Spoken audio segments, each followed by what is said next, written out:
night matron came on duty at the orphanage at 9 p.m.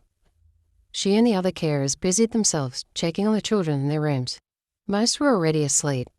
Little ones were being changed and given a bottle to settle them in for the night. In the baby's room, there was quite a commotion being made by 3 young babies of varying ages.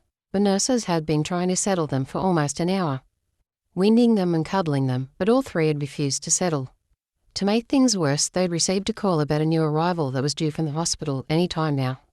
She had been abandoned at a local church a few days ago, and as yet, the search for her mother had been unsuccessful. "Just what I'll be needing," groaned the matron to herself. "Another wee screaming bundle." As the words left her lips, the buzzer at the main entrance sounded. An ambulanceman was standing in the foyer with a baby girl, and he was keen to be on his way and end his shift. The matron trundled away down to the main entrance, and after he'd completed and signed the necessary paperwork, the ambulanceman placed the tiny, delicate child gently in the woman's arms. The matron regarded the child, as the child appeared to stare back at her. The baby was unable to focus her gaze properly, as with most newborns, but the matron was taken aback by her beautiful blue eyes. "A wee precious bundle, ain't she?" She pulled the baby close to her, and it seemed to nestle its small head in under her chin. She carried the baby back up to her office.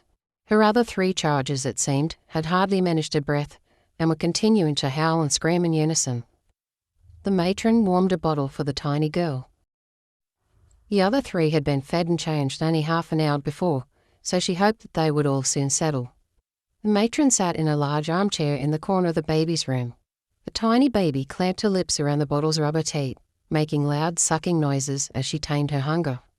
She traced the plastic bottle with her fine pink fingers, occasionally touching the matron's face with her flailing infant movements. The matron changed the baby's soiled nappy and applied some cream to the baby's skin.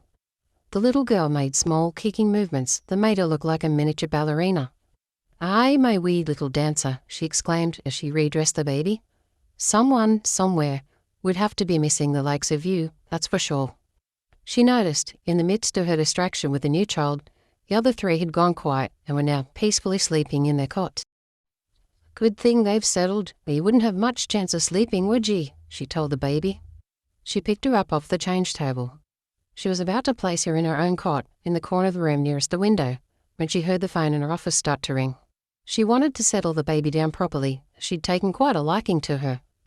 Rather than placing her in the cot and leaving her straight away, she decided to take the child with her while she answered the phone. "You'll be no trouble now, will ye?" she muttered to the baby as she made for her office. The baby remained quiet in the matron's arms during the phone conversation, seemingly happy to just stare up at the matron's large pink jowls and ruddy cheeks. The silver strands of hair that had loosened themselves in the clips on each side of her head were now bobbing up and down with the movement of her laughter. The baby seemed to be listening to the woman's gentle Scottish tones.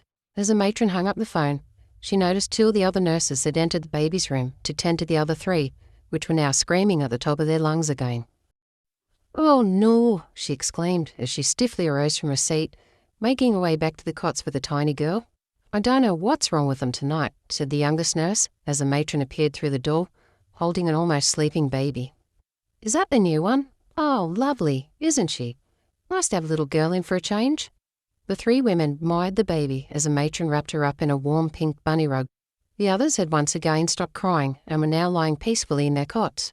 "Must be a wee little wooer, this one," exclaimed the matron, as she regarded the state of calmness that had befallen the other 3. The 2 other ladies giggled at this as they left the room. The matron placed the baby girl down in a cot and tucked her in snugly. She blew her a kiss before turning and making her way back to her office to complete the child's paperwork. The baby lay quietly awake for a while, blinking her large blue eyes softly in the gentle light of the room. She seemed to be gazing out the window, into the inky blackness of the night. Outside the window, a small circle of lights were twinkling, like a small patch of rainbow-coloured fireflies. The lights threw gentle beams of colour onto the baby's face. As she stared at the light show, she was lulled off to sleep. In the shadows, a tall Negro man stood next to her cot, humming quietly a soothing melody. Gentle cooing and gurgling noises were coming from the other 3 cots, while the lights continued at the window. Finally, the lights ebbed away and the room was now silent, except for the ticking of a large white clock on the wall.